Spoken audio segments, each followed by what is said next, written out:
Thank you again for joining us today for the very first day of this fantastic summit. There is so much to reflect on. I personally want to start with our very first keynote speaker, Dr. Bernard Harris. Wow, mesmerizing.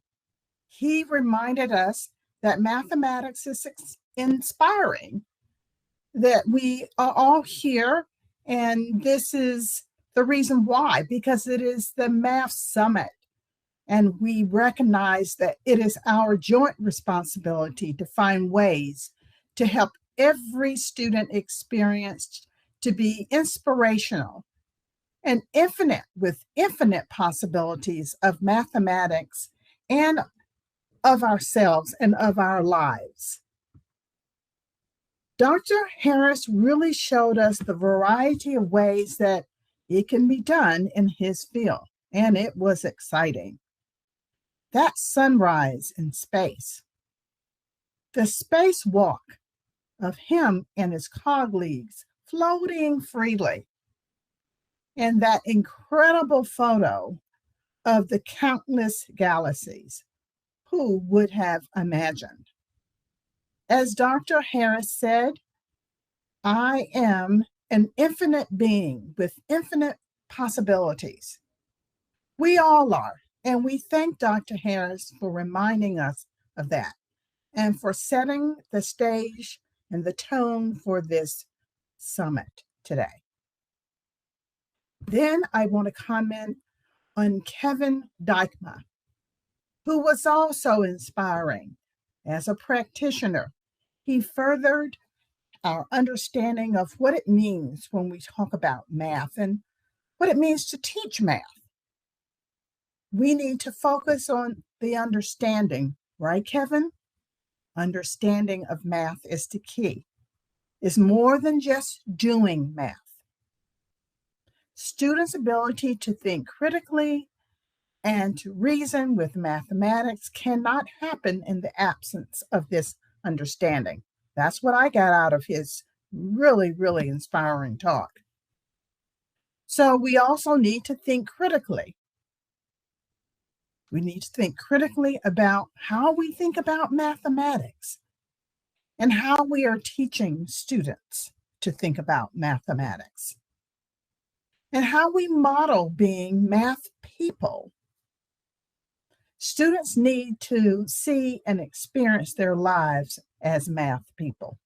Well, my colleague and friend, Leslie, she phrased this thought in my mind. We must all be math people.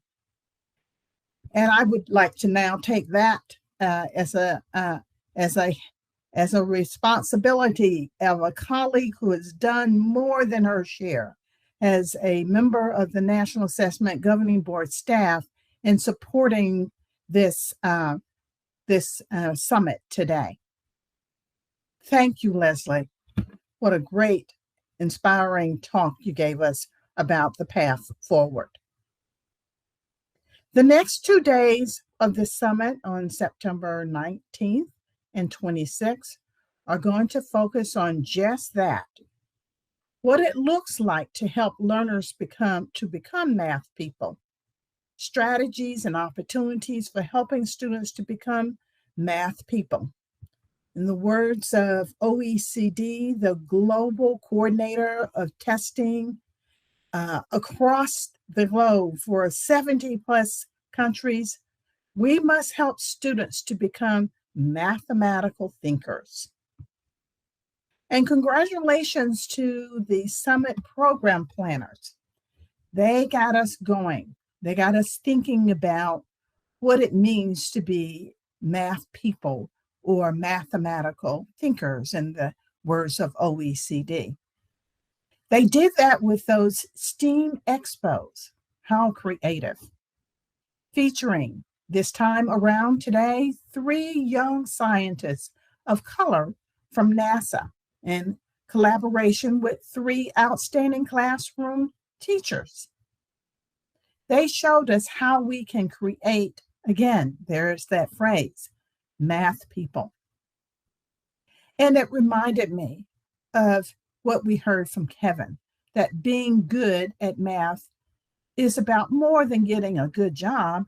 These three wonderful women from NASA showed us their passion and their sense of urgency around mathematics. It was more than just getting a job. When you see it from their vantage point, it changes your perspective. It broadens it. It deepens it.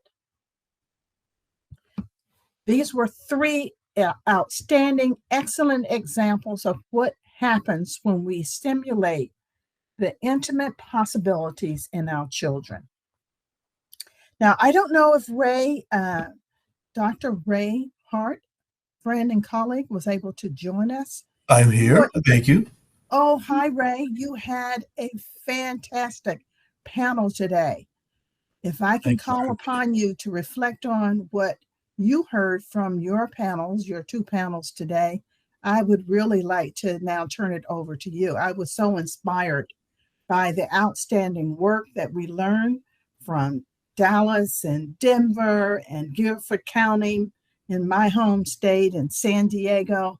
The passion, the resilience, and the sheer brilliance we witnessed today should inspire us all and remind us all that hope thrives in the presence of hard work, commitment, and perseverance. Take it away, Ray. Thank you very much. And it's an honor and pleasure just to wrap up such a wonderful day. And I join you in thanking all of those who helped plan and put together this wonderful summit on mathematics. I also want to join you in thanking all of our speakers today, our keynote speakers, and all those who were a part of the program. And I'm reminded again of Dr. Bernard Harris, who started us off by saying, I am an infinite being with infinite possibilities. And I think helping all of our children see and hear that, know that about themselves, particularly as it relates to mathematics, is a wonderful thing. Dr. Carr, both of us have spent careers building on the math that we received in our early educational experiences. And it's for both of us, it has changed our lives and meant just a very different outcome in our lives and what we've been able to contribute to society based on the math foundations that we received early in school has been incredible. So especially to the panel, we started with a panel discussion after our keynote speakers of, as you shared earlier, Dallas Independent School District, Guilford County Public Schools, and Jefferson County, Denver Public Schools, and San Diego Unified. And I was just particularly uplifted by the conversations, the things that they shared. In particular, Dallas talked about changing their policies and their strategies and really helping students not opt into success, but actually asking students, we are going to force you to opt out of success, and really moving students who, as we can clearly see from their performance on their end of course exams, were already capable of great things in mathematics. And I think it does two things. One is it avails those students, and we saw on their PowerPoints nearly double the number of students they've had in the past, avail themselves of Algebra 1. But I think the more important thing is think about the change in the students' perceptions of their ability to do math. The change in their perception of what they can accomplish in mathematics. You've now got double the number of kids who feel confident going into high school that I can be successful in mathematics. And similarly in Guilford County, I want to just lift up that they chose not to purchase a commercial product, but to say we want to bring in college students, high school students who can help provide supports to our middle school and elementary school students. But we really want to lift them up and connect what's happening in the classroom to our tutoring and support services. And I think a couple of things about that. The first of which is their recovery from the pandemic. You saw exceeded the state's recovery from the pandemic, but more appropriately, their English language learners had already performed better than they had pre-pandemic, and their African-American students and their white students on the graph that they shared showed that they are recovering at the same rate which is what, again, we don't have differential rates. Their Hispanic students were slightly behind, but still better than the state. But really looking at how our students are doing across the board is important.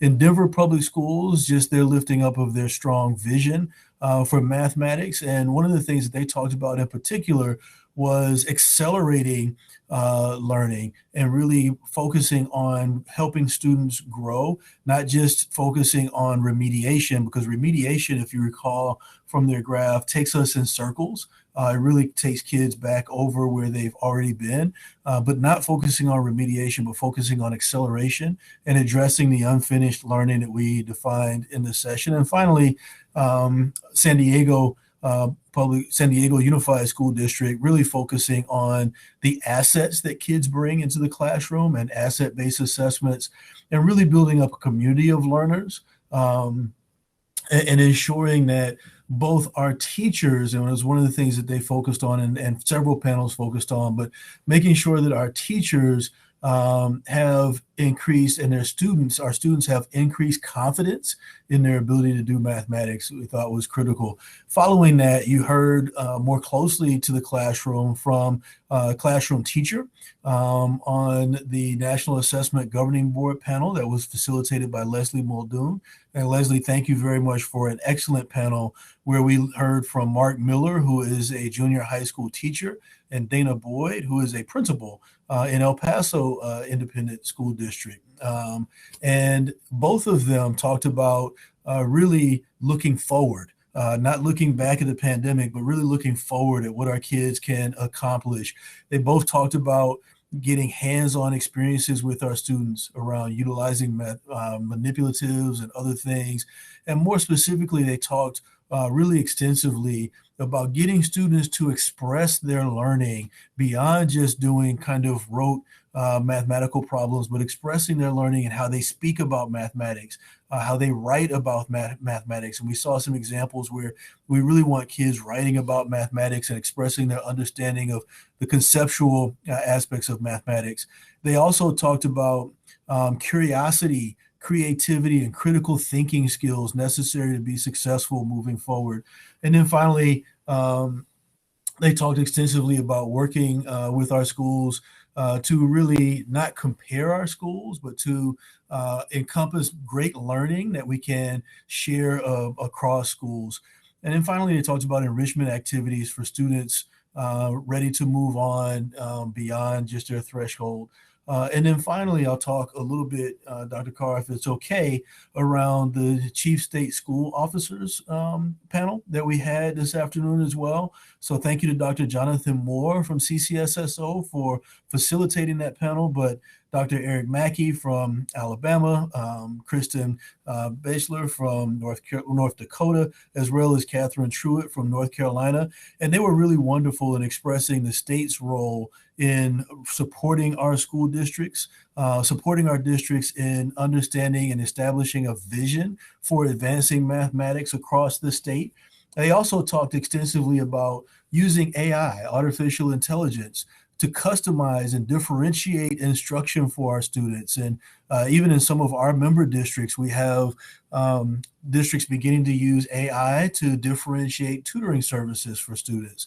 In North Carolina, they talked explicitly about their Bridge Academy and their middle grades work around providing additional targeted resources in middle school and how that's really playing out and improving middle grades mathematics for our kids. One of the things that they talked about as well was investing in people and not programs, but really helping make sure we're investing in people to build relationships, to help scale the growth of our mathematics programs and supports for kids across our states and across our school districts. And the last thing they talked about was really partnerships, partnering with higher ed, partnering with parents and teachers. They talked extensively about that. And then one of the most important things they lifted up as well was partnering with students and really hearing student voice in the supports that we provide to kids across our member districts. So just want to thank all of those who participated in the panels this afternoon and just lift up our appreciation for them, all the individuals, and our appreciation for all of those who participated in listening to those panel conversations. Dr. Carr, I'll kick it back to you to. I can tell you what a wonderful day it has been, as exemplified by your summary. Ray, it was my idea to ask the council to really help us think about resiliency, and boy, did you deliver. I knew that you would know where those pockets reside across the United States, and it was interesting to see that they're not in any particular location. They're in the South, they're in the West, they're where commitment lies and where good thinking and best practices lie. That is where we find resilience.